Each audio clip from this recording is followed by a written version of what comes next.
In this video, I'm going to be showing you 5 different easy ways to improvise over a 3-6-2-5-1 progression. Now, if you haven't done so, go back and check out my last video I posted about comping through a 3-6-2-5-1 in different ways, because it includes a sus reharm, tritone reharm, and secondary dominant reharm. And in this video, we're going to be adding improv on top of that 3-6-2-5-1 strategy, using those reharms to get some really, really cool improvisational sounds in your solo piano. My name is Brendan Lowe, creator and founder of jazzpianoschool.com. If you haven't checked out the website, do that whenever you get a chance. With that being said, let's dive in. All right, so the first one I'm going to talk about is going to be the tritone. So if you remember, our tritone for our 3-6-2-5 was 3, tritone for the 6, dominant, so I'm playing an E flat 7 here, 2 minor 7, D flat 7. Now, in this particular podcast, I'm going to give you really, really easy bite-sized advice, okay? So what we're going to do here is for our 3 chord, our 3 minor 7, here is essentially one type of color that you can start to use over this chord particular, this E minor 7.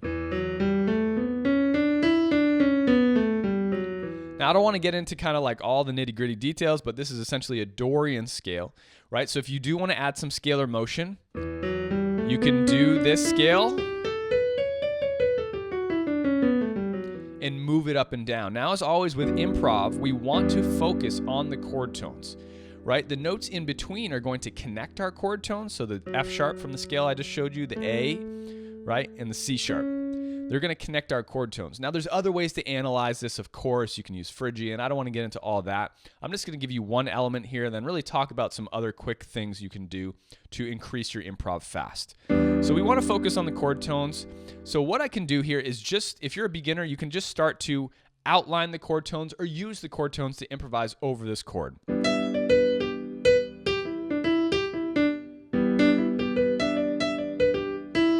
Now, you can do that through the progression if you're a beginner, and you can just play root position chords here. So let's say your 3-6-2-5 is 1 measure each. 1, 2, 3, 4, 1, 2, 3, 4. There's my tritone, right? 1, 2, 3, 4, 1, 2, 3, 4, down into the C major. All right, for all the intermediate advanced players out there, this is going to be a little, too beginner-ish for you, but just hold on. I'll give you some cool stuff in just a second. So I can use my chord tones. Right, now I'm going to switch to my chord tones here, my 4 chords in my left hand, to improvise over that chord. Switching my chord tones over to my D minor 7, and then again. Now, the most important thing here is that you land on a new chord tone of the new change when that chord happens. So when I move my chord from my E minor 7 to my E flat 7, you need to hit one of those chord tones in order for your improv to sound good. Otherwise, it's going to sound really off. Okay, so here it is again. I'll go slowly. 1, 2, 3, 4.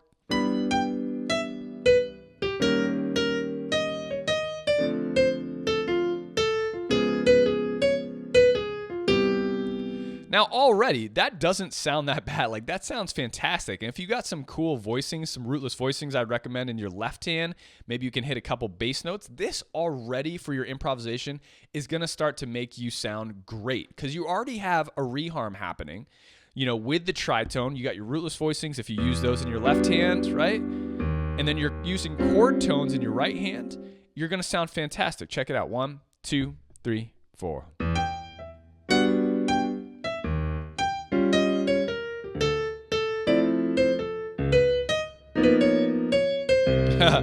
I did a terrible job, by the way, of demonstrating that, because I was using other notes that weren't chord tones. So that's my fault. Reverting my playing back to just chord tones from where I am at can be difficult sometimes. Let me try it again.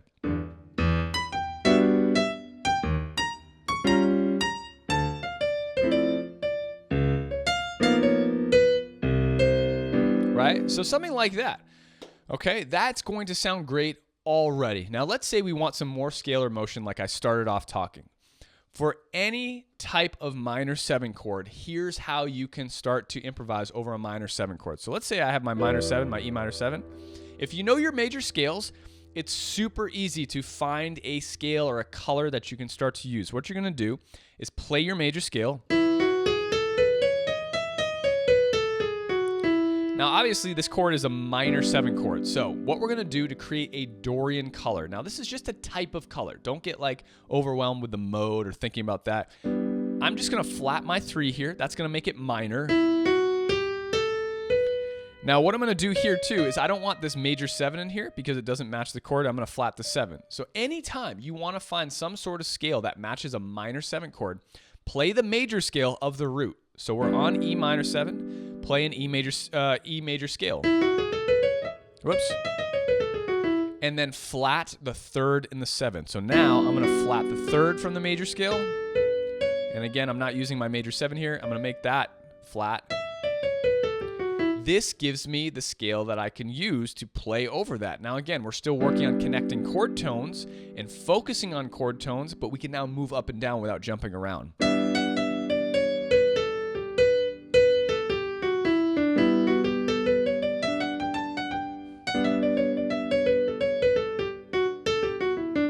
Right, so we can get these nice linear movements happening. Let's talk about our dominant 7th chord now for a second. Any dominant chord that you see in tunes or all over the place is going to take on a different type of color, and let's check out how to find that. So if we play our E flat major scale, right? So we're going to go from the root of the chord. This doesn't fit the chord either because these are clashing. So we just need to change one note in the major scale to play over any dominant 7th chord that you see in any tune. Really fun, easy. We're going to flat the 7th to make it hit and match this 7 in our dominant chord. So now we have this. That's it. That's that easy, right? Now we can move that, focus on the chord tones, and move it up and down with some scalar motion.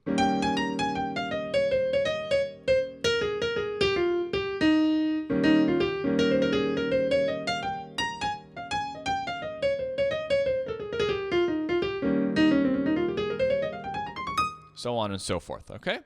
So all we're going to do is we have another minor 7 and another dominant. So we're going to use the same principles I just taught you here. Here's my D major scale. I'm going to flat the 3rd and the 7th to get my Dorian mode. Here's my D flat. Sorry, I went up to the 9 by accident. But now, again, we're going to flat that major 7 to get our mixolydian. So we have essentially 3 linear scales we can now use to solo with over this reharm that we learned last week, right? But again, we're still focusing on chord tones, right? Here we go. 1, 2, 3, 4.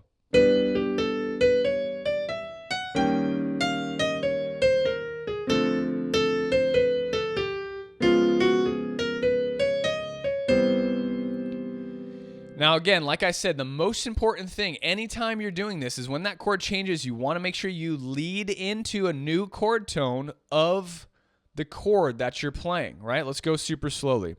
So I'm just going down the scale here. Now again, I need to get to some sort of chord tone, so I want to make a little skip here to get to the 3rd.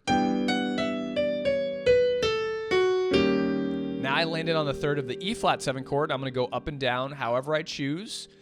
You know, or with some space over using the mixolydian mode that I taught you just now, just the color, it's just a different color, right? I'm gonna go down into the 7th of my D minor 7, land on the 5 of my D flat 7 chord, and then go down to the 3rd, okay? So that's some really basic improv, methodology that you can use over minor 7 chords and dominant 7 chords, and specifically this reharm that I taught you last week, right? And a little bit faster, okay, it might sound like this. I'll just play root position chords for now. 1, 2, 3, 4.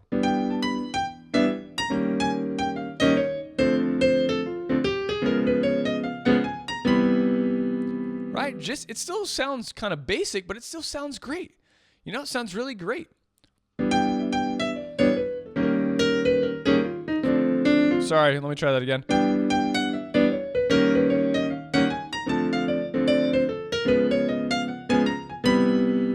Right? And again, the whole purpose of this, we're not getting into major like bebop improv stuff just yet, but if you're at that level, clearly you can start to add some approaches.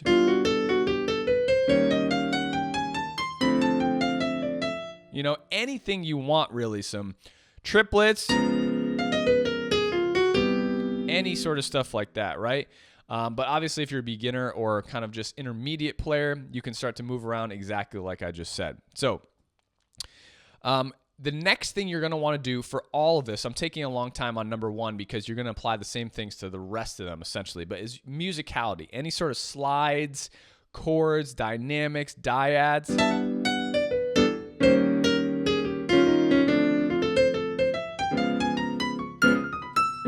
Any sort of trills or ornamental things, right? Or triplet.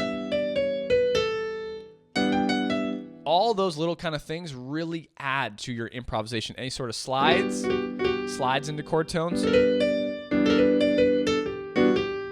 right? Anything you want to do. Slide.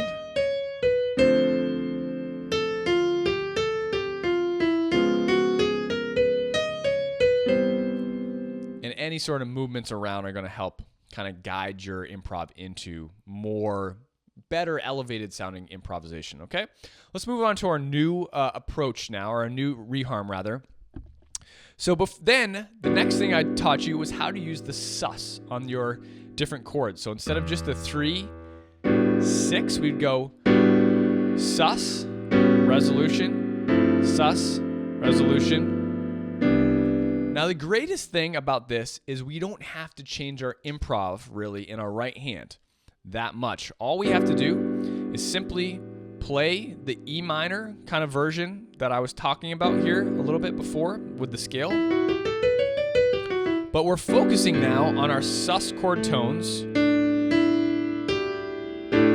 of our A7 chord. You know, those are essentially going to be the chord tones, and then when it resolves, we want to resolve that as well to our A dominant chord tones. Okay, but that's the only change.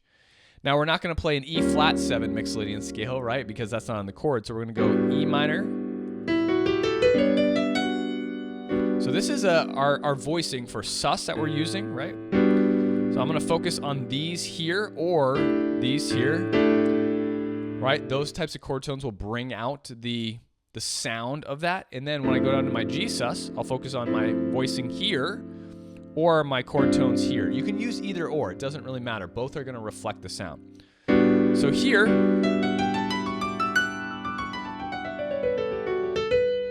right? You see how you're already starting. If I just move up and down the scale, I'm already starting to bring out the sound of that sus. And again, if I focus on these chord tones here, that's going to sound great. Or I can just focus on the exact chord tones I'm playing in my left hand.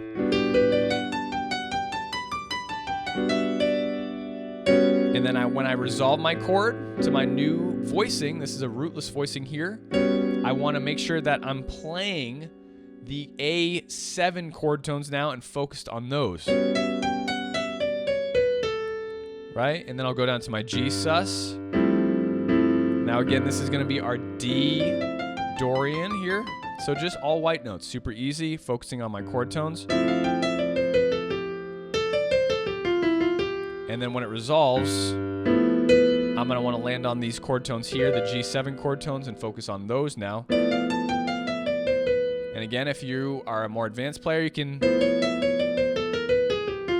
add more bebop language in. It's completely up to you. But again, 1, 2, 3, 4.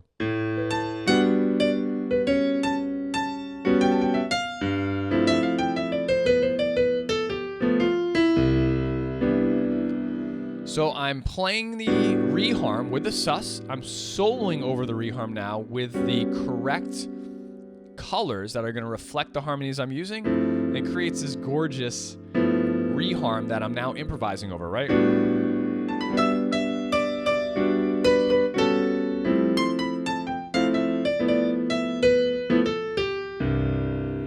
And, you know, that's essentially doesn't really get much more than that for that particular reharm. Let's talk about the altered for a second. Okay, we went into the altered last week. So now, E minor 7, altered, D minor 7, altered. Really quick thing, the only thing you really need to know here is your altered scale.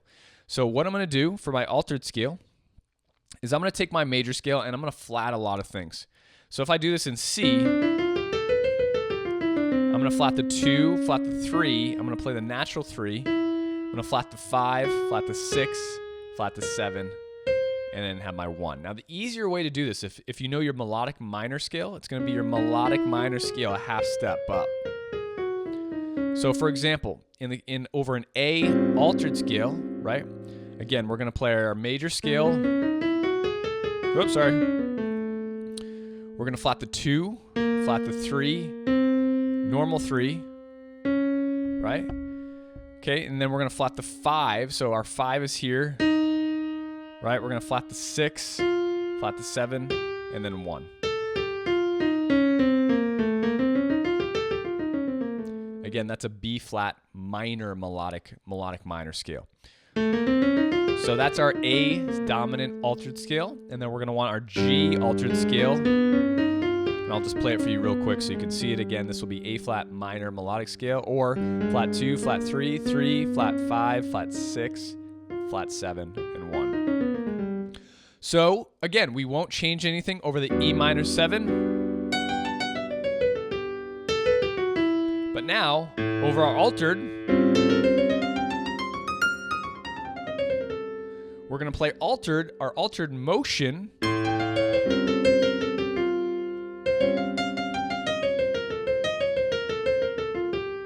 over our changes. And that's it. Again, D minor 7, no change from what I taught you in step 1. Right? And then we're always resolving to that new chord tone. So essentially, it might sound like this. 1, 2, 3, 4.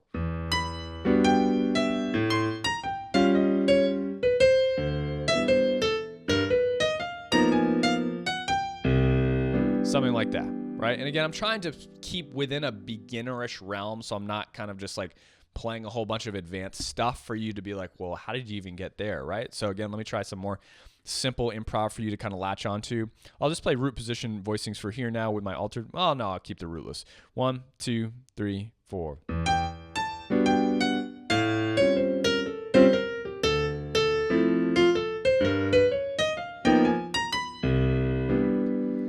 And again, no matter what level of player you are, you can start to add more contrasting rhythms, musicality, anything that's going to spice this up, right? You can start to add that in. You don't have to do what I'm doing. I'm playing in a more simple way for you to understand and see how you can work at this. But again,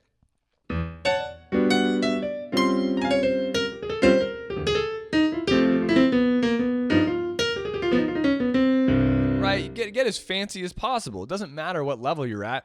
The fundamentals stay the same, and obviously you can spice up what I'm teaching you here and bring it up to your level, right? That's what you want to do, okay? So that's going to be the alt. Now the other tritone, we're using a tritone for the E, right? We're going down into A7, A flat 7, G7, and down into our 1. So this is super fun, just all dominant chords. Sorry, I went to the sus there. Right, so now we're just using all dominant language, all Mixolydian motions, things like that. So it's just a string of dominant chords, right? I keep wanting to use tritone there. I mean, alter. So here, again.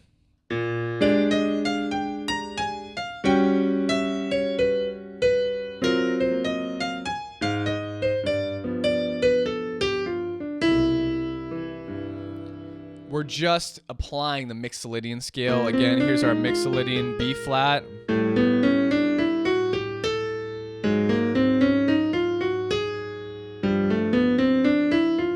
But again, our focus is on the chord tones to the chord to make our improv sound great. And again, if you're a beginner, you can just use chord tones. Don't even worry about using scalar motion. But again, here's what it might sound like. 1, 2, 3, 4.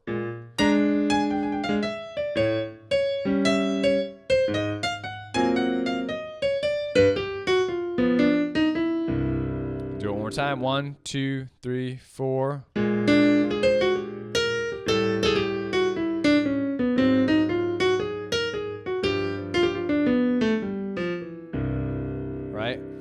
So I'm moving throughout the harmonies of that progression, and it's kind of bringing all those chord tones to life. I'm not really thinking about the scale or the mode. My focus is always on the chord tones.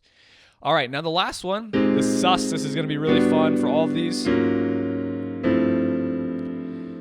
So here, again, I'm going to make it super, super easy for you. You can just think the minor of the chord you're playing. So essentially, if you're playing B flat, I'm going to think F minor.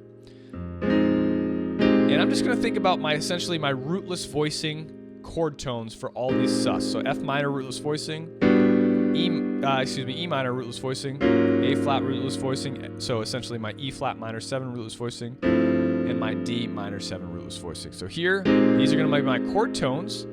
But again, I can think F minor starting on the B flat, or just my regular dominant scale will still work. But again, I want to focus on these chord tones now. You see the difference? So I can use my Mixolydian scale, but focus now on these chord tones instead of these chord tones. Because if I focus on these chord tones, it's not going to bring the sus out, right? Oh, you'll have the third in there. So I really want to bring out this. So that's what I'm going to focus on with the scalar motion with the connection of the Mixolydian scales. Check it out. So 1, 2, I'll do it slowly. 3, 4.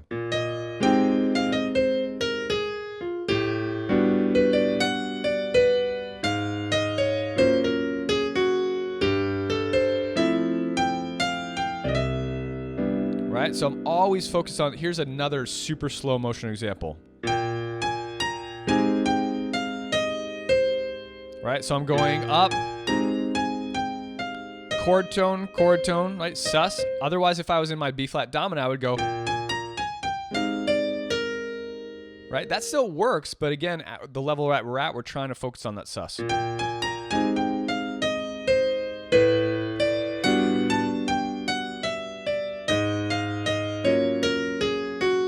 So I'm still using scalar motion for my Mixolydian scale, but I'm focusing on anchoring these chord tones which are going to bring out the sound. So I can move up and down with the scalar motion,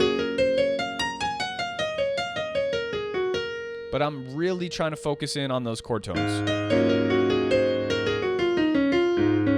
And then into our G sus. And obviously your left hand voicing will help with the sus sound to kind of reflect that. But again, here we go. 1, 2, 3, 4.